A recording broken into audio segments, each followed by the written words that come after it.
Hello, my name is Mark M. Smeltzer, and welcome to Investor Hell. Today, Mr. Zach Duggar from On Fire Capital. Tell me about On Fire Capital. Yeah, On Fire Capital Group, we started this in 2022.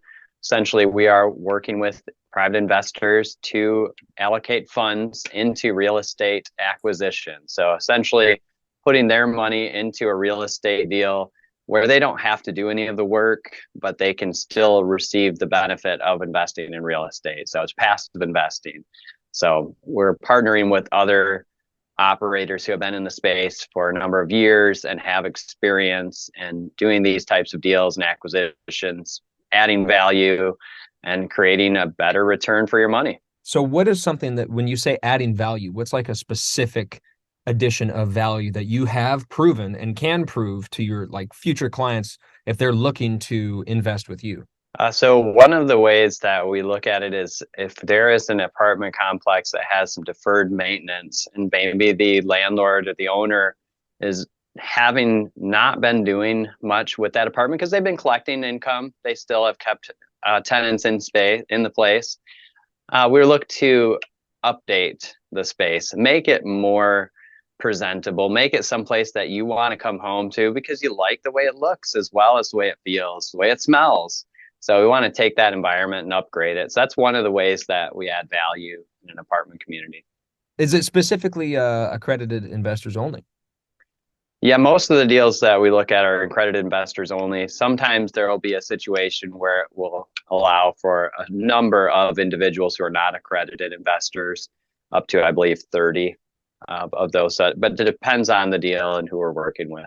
Why you? What's so awesome about you? I was thinking about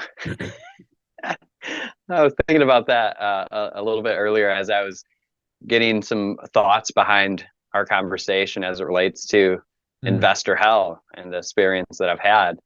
So I think the why you will come a little bit as we get into the conversation about Love it. one of the difficult experiences I've had. I love it. I think that I would agree with that. Let's wait and see. People will find out why you in the future. Because sometimes Sure. I also struggle with that, like why me? Yeah. Right. Especially with the products that Yep. I've got and what I'm up Yep. to. It's like people ask, like, okay, well, why you? It's like, well, because I think I'm doing Yep. a good thing. Trying to abolish the victim mentality in the world, that doesn't sound like a bad deal. Right. Join me. Absolutely. Absolutely. I'm up to some good, yo. So That's right.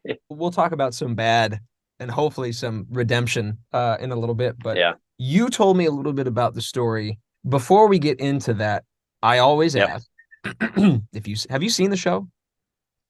I've seen part of with Brad Blazar's episode. Yeah. Cool. One of Mark's episodes, Yeah, one of the one mine. with All Brad. three of them, baby. Let's roll. No, Yeah. okay, cool. Well, so I you don't have to answer this. I always Yeah. preface people. Are you religious? Am I religious? I'm a Christian. And so, yeah, I would say I'm religious. Cool. That was the shortest answer we've ever had for for No, we'll keep it short and sweet. yeah, I love it. I love it. I always struggle sometimes with the subsets of Christianity and how it's so Sure. divided. And Yeah. I struggled with it for a long time, but now I'm trying to get back on a righteous path. So I'm always curious about what people are up to. And also, I'd love Yeah. to hear about what good you're up to inside your life out after the hopeful redemption story that you're Yeah. there. Absolutely. The time is nigh. Come hell or high water, judgment is coming. You're in the Hmm. hot seat. Zach, are you ready Absolutely. to share your story here on Investor Hell? Absolutely. Okay, Absolutely. cool. Cool. Well, I am all ears. Tell us your investment sins, my child.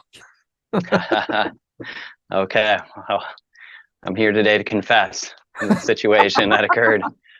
And I know we had talked about a little bit in this sense of sloth and the lack of time and due diligence that was put into this investment on my part. And so I'm going to preface it a little bit with the scenario that led up to us having some money to be able to Sure. invest at the time. Sure. Set up Um, the story. Set up the yeah, world. Ordinary world. yeah.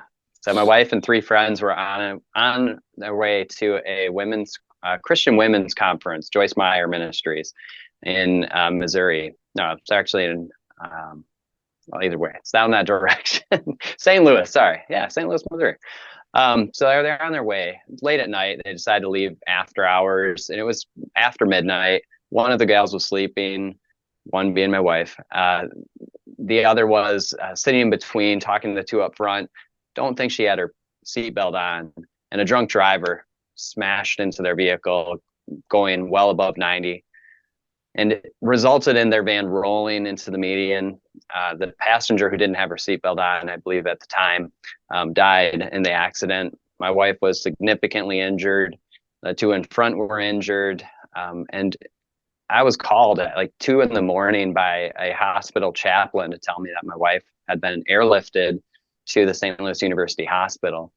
And I was dumbfounded, couldn't go back to sleep, waited for another couple hours. They That would called be me kind of back. weird. You're like, okay, thank you. Yeah, I'm back.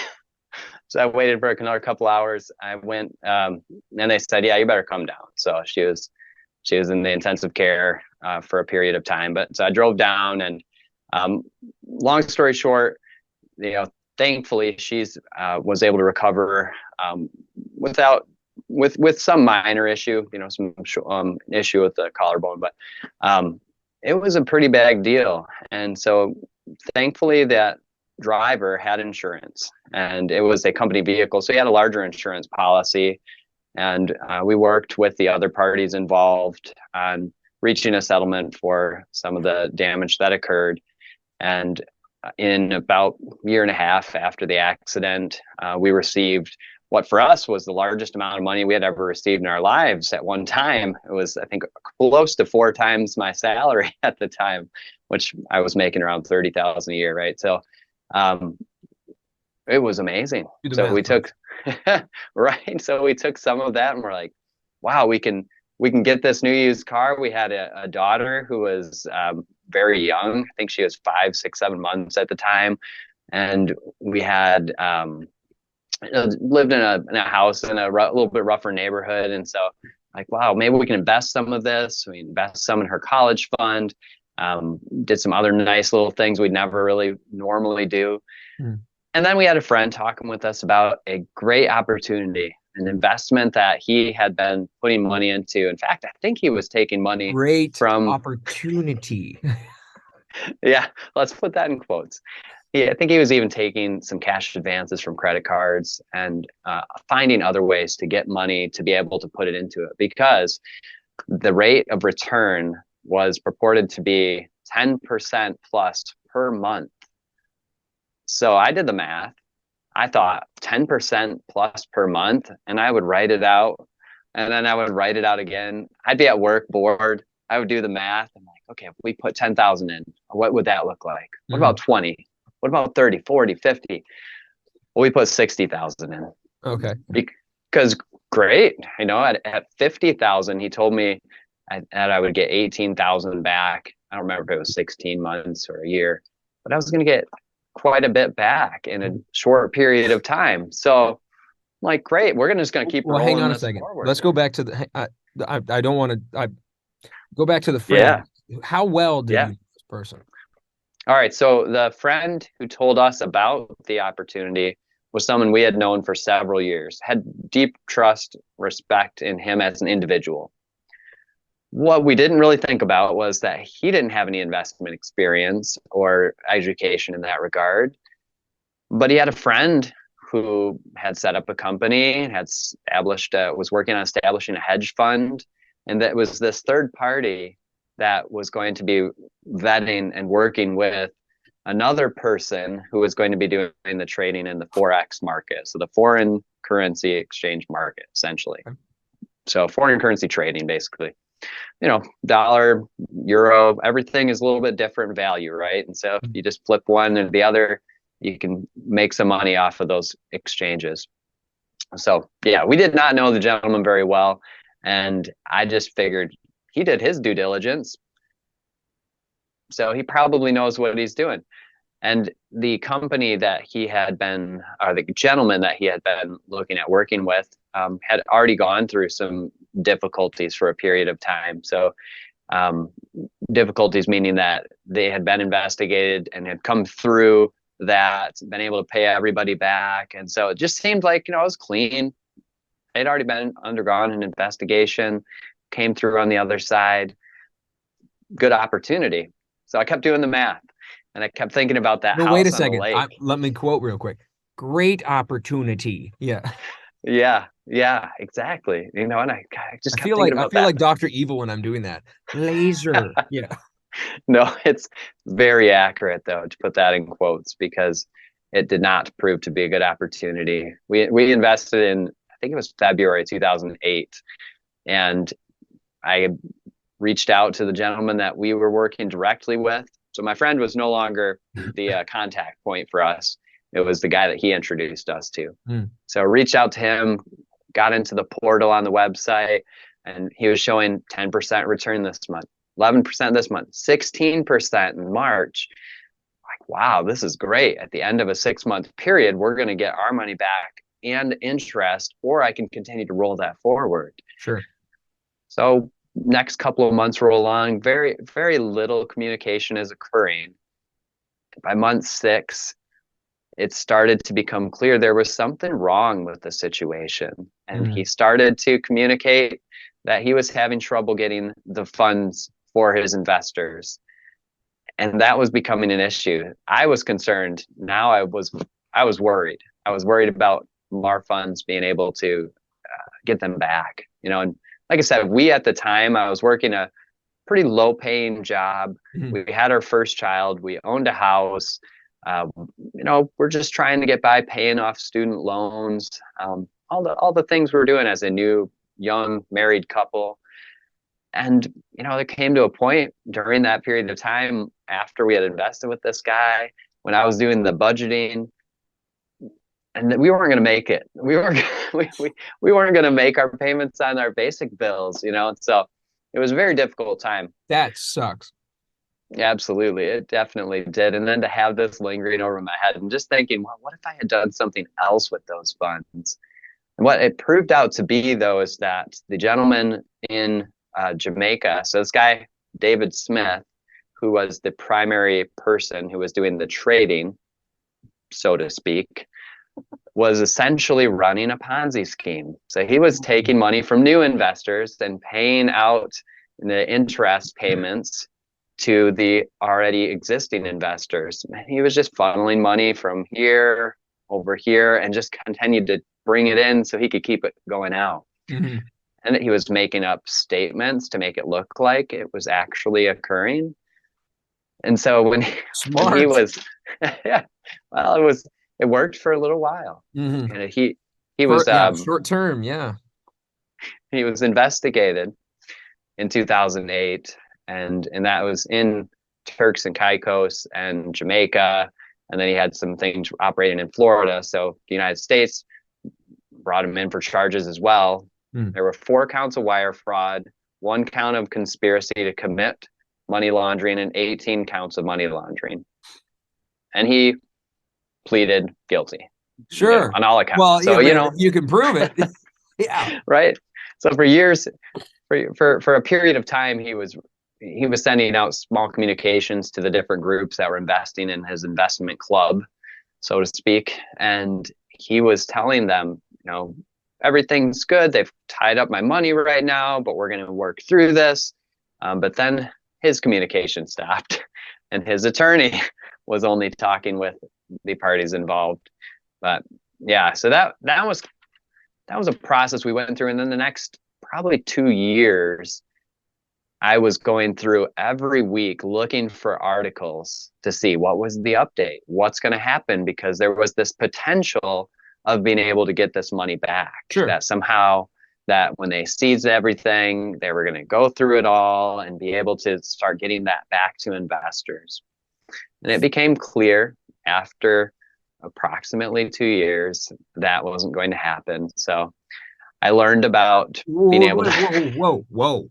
How? How is that possible? It became clear. Like, how so? Well, we had, so I'll just, and also to look at the scale of this, there were over $220 million of investor money that was supposed to be having been invested with this guy over across So this dude was 3,000 able to plus access investors, $220 million. across over 3,000 investors. Okay. Yeah. And so one of the documents that I had looked back at today was showing, and this was later after they had been going through this in the court proceedings. You know, his accounts were showing he had $600,000, and he had bought this $1 million home, and he bought these expensive jewelry for individuals, and he bought other things for people, and he had to forfeit all of that, of course, but it was not nearly enough to pay back all the investors. So I have no idea at this point, and I never was really able to find out where did all this money go. But as you know, as most people know, if they receive money, it's really easy to spend money and to let it go and to give to people and to do things for people. So I'm assuming that he and his associates spent that money in certain ways, and maybe somehow some of it got hidden somewhere along the way. And you know, now that he's out of prison, 10 years after he went to prison, perhaps, who knows, maybe he's accessing some of Maybe those this funds dude, now. maybe this guy hid your 60K in a beach uh, somewhere, Turks and yeah, Caicos. Now he's like, I need to the go sand. fish it up, pay Yeah, Zach back. right. Yeah, you know, if only. But yeah, it was really a process of just learning not to jump on an opportunity, especially when it sounds too good to be true, because it probably is. And if it sounds too good to be true, and it maybe it's still good, definitely do the due diligence and talk with other professionals. That's what I learned through that process, is that I should not just entrust my resources with a friend of a friend who seems to know what they're doing. So are you still that? Yes. Due diligence. Vet your friends of friends of friends. Yeah. Um, so are you still friends with the original friend? Oh yeah, definitely. I don't blame him in any way for having made that recommendation. I mean, I know he felt terrible. He had family that he also had recommended Mm, invest in this opportunity.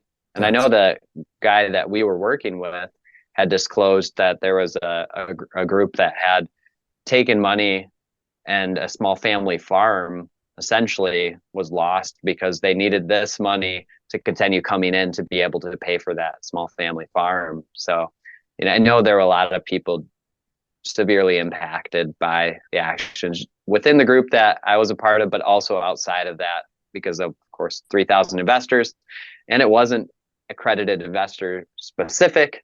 You know, you have a lot of people who are probably putting life savings into this because it sounded like such Yeah. a good Sounded opportunity. like a good opportunity. That's right. Yeah. So yeah. Okay. So uh this is a tragedy. You lost 60 grand on a deal. Yep. Yeah. Is there anything that has happened in relation to it that has far outweighed the loss in your life? Like, did it have to happen in order to set you up for something that you learned, like the due diligence, or what type of redemption story is there in relation to this tragedy, this loss? Yeah. You know, for me, I was always, especially from this situation, I was motivated to figure out how to redeem the situation because I felt personally responsible because I had made that decision. You know, and in our household, I was the one that was managing our finances and ultimately making the decisions in regards to investment opportunities. You know, we'd talk about it, but Sure. Was there I was the anything your one wife doing said back that then? process. Nothing negative against me, What? but you know, I looked back and I found a note that she had written, and she said no way that she blamed me for any of the decisions made. That, you know, Like the a house we lived in at the time. You know, it was email actually. I was looking today to see some of these emails about this gentleman, and I realized I didn't even remember how bad I felt until I saw that and realized, man, I must have been at work, and I sent her an email about how bad I wanted to get us out of the neighborhood we were in, where we saw too much police activity, Mm. and she was just, reassuring me that it wasn't my fault. And so, yeah, but That's a good partner. yeah, can't remember your original question as it related to that. Well, okay, so has anything good happened from that Oh tragedy? yeah, yeah. So the drive and motivation, um, from that to redeem it, I was wanting to figure out ways to legitimately make that money back. And so, in 2010, that was around the time of that guy being sentenced and everything. I took the opportunity, I took a risk and applied for a different job and was able to, double my income at the time. And then 3 years into that, I was reviewing opportunities to start a business. And I've been thinking about it ever since this whole incident occurred. Like, that would be a good way to do this. If I can do something on the side, make extra income. And our state put in effect insurance legislation for coverage of ABA services, so applied behavior analysis. It's a therapy that's evidence based to work with kids with autism, and helping a plethora of different situations. So Love that. I was approached and was asked if I would be interested in becoming a provider for an agency locally to work within that county, and made that decision with the help of some friends and family to jump in. And so I overlapped for a year, but then I started that business, and we grew very rapidly over 8 years, and to where we were serving, I think, 8 to 10 counties, depending on the month and year. And we had 5 clinics at the end, and we had 150 employees. We worked in family homes as well as in our clinic space. And I say at the end because in 2021, I exited that company, by a sale to another provider, a national provider. So, in that process, I think the redemption was that drive and motivation, to do something that became more on our sweat and equity through our actions, than the specific singular reliance on someone that I had not really done the due diligence on how they were operating and who they were operating with. That's So fair. So it sounds yeah, like that choice or that tragedy led you to something better. You doubled your income, taking that risk, and then over the yeah, years you built something with the a absolutely. what was it called again? ABA therapy. ABA ABA. therapy. Yep. Yep. Gotcha. Gotcha. Yep. And And then you sold that portion back in 21. yep. Yep. And then since then, I've looked at opportunities to continue um, to be a part of the business world. I actually found that I really do enjoy entrepreneurship, and real estate investment seemed like an opportunity that I could also be involved with. And it made me think back to when I had been in that process of doing lack of due diligence at the time. Um, but, I was hearing people talk about working with investors to invest in real estate, and this idea of syndications where you bring a pool of investors together with a team to purchase an asset and be able to take down an asset they wouldn't perhaps be able to by yourself. And I thought, wow, I never knew that existed. And so as I started to look into this and realize that's something I could get on board with and be a part of, and it would give me that opportunity to work with people, be part of that due diligence process, and ensuring that we have taken the time and necessary steps to make sure that this is a good opportunity. And to be honest, it's a lot more clear what you're investing in when you're investing in real estate than when you're investing in foreign currency markets. So to me, it made more sense, much more Something logical. something tangible. I mean, Yeah, yes, Forex yeah, is like currency and all, but at the end of the day, you yeah, have no idea what the world leaders are going to do because you're not in those sure. rooms. Right, right. Yep, yep, Yeah, you can like follow certain stories and trends and such, but yeah, yeah. yeah. No, absolutely. Yep. Well, let me ask you, what's your driving motivation now? Like, what's it all for? Like, why keep going for these? as Sure. a Christian, Yeah. so was it Yeah. Proverbs 23 or 24 or what have you, 29, 20, 29, something of like, don't trade your time for money. It's very, Yeah. it's very much don't toil for wealth. Yep. But in this world and day and age, okay, well, even Jesus was like, sell all your earthly possessions to the rich man and follow me, for it's harder for a rich man to get into heaven than it is for the camel to get through the eye of a needle. So what is it all for? Yeah. Yeah. For me, the opportunity comes with being able to give more into our local church or to other local ministries. Actually, I read a book, and it was by a guy named Andrew Denton, and he is has been a part of Hillsong Church in Australia. They have campuses in other locations as well, but essentially the book is, I think the title is Kingdom Builders, and the concept was that there are people who are part of ministry through being able to finance ministry. So without some of the funds necessary to do the work becomes more difficult to do, So, I mean, that's where I aligned with that and realized, I have that entrepreneurial spirit. I have that willingness and motivation to get out there and to help people and to do the work necessary.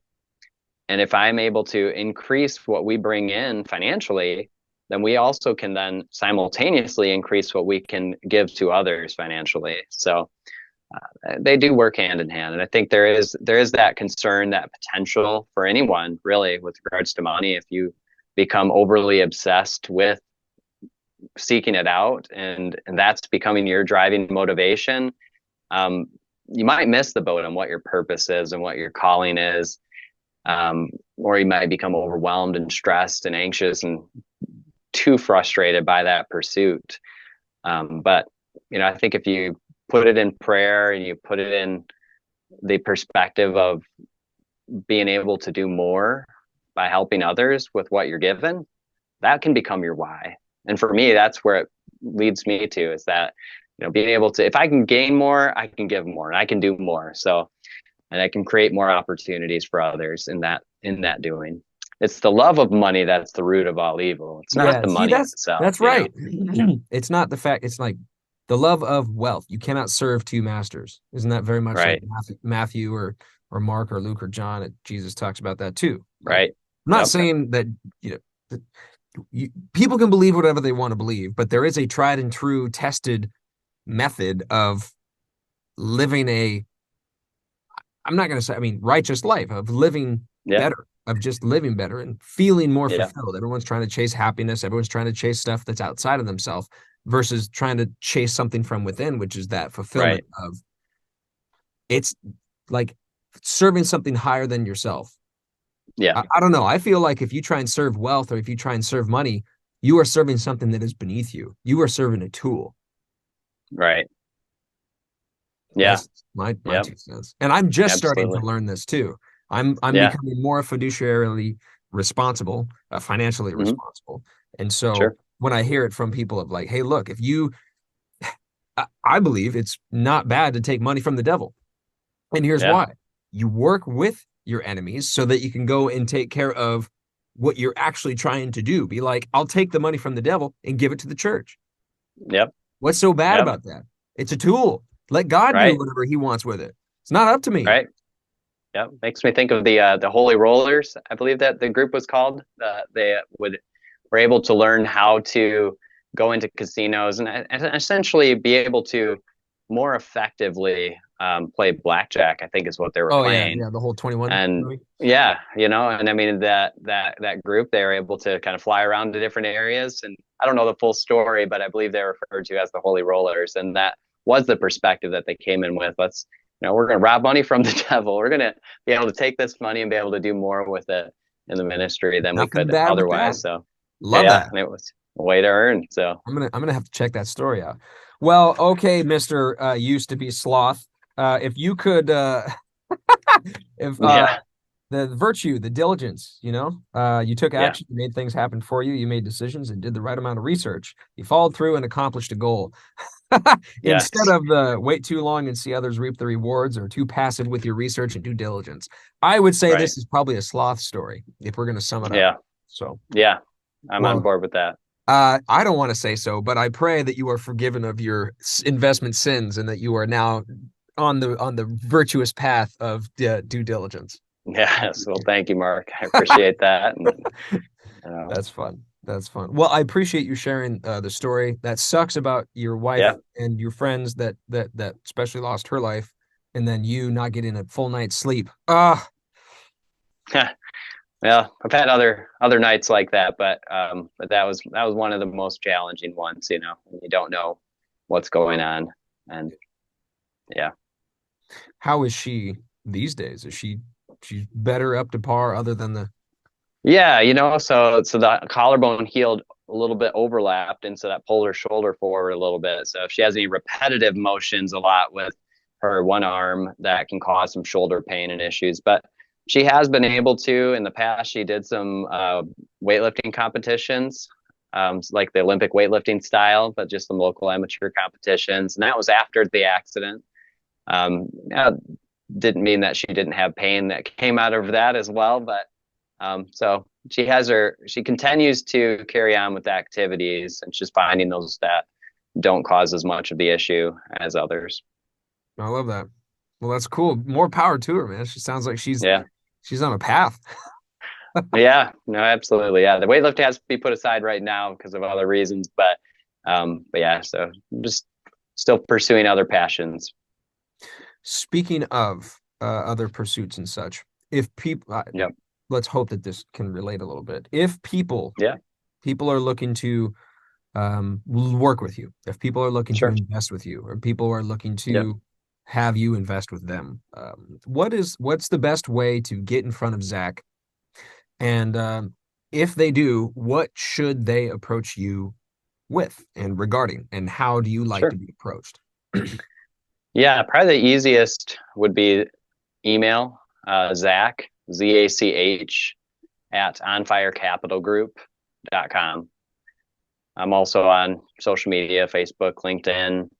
I don't really do anything else on other platforms, but yeah, those would probably be the easiest ways to connect with me. And really, in regards to what they would approach me about, if they have an interest in real estate investment and just want to find out more, they've had a comparable story and they want to swap stories, or if they have opportunities that they're trying to get in front of other people.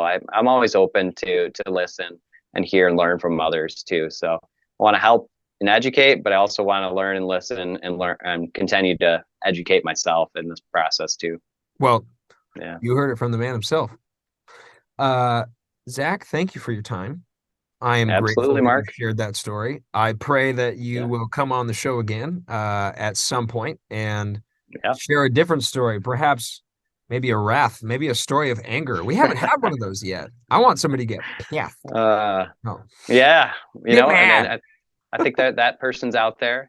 I'm very a patient person. I don't get mad easily. It's different emotions that I experience, but yeah, that person's out there. I'm sure. Maybe I'll share one of my own stories. The hidden neighbors.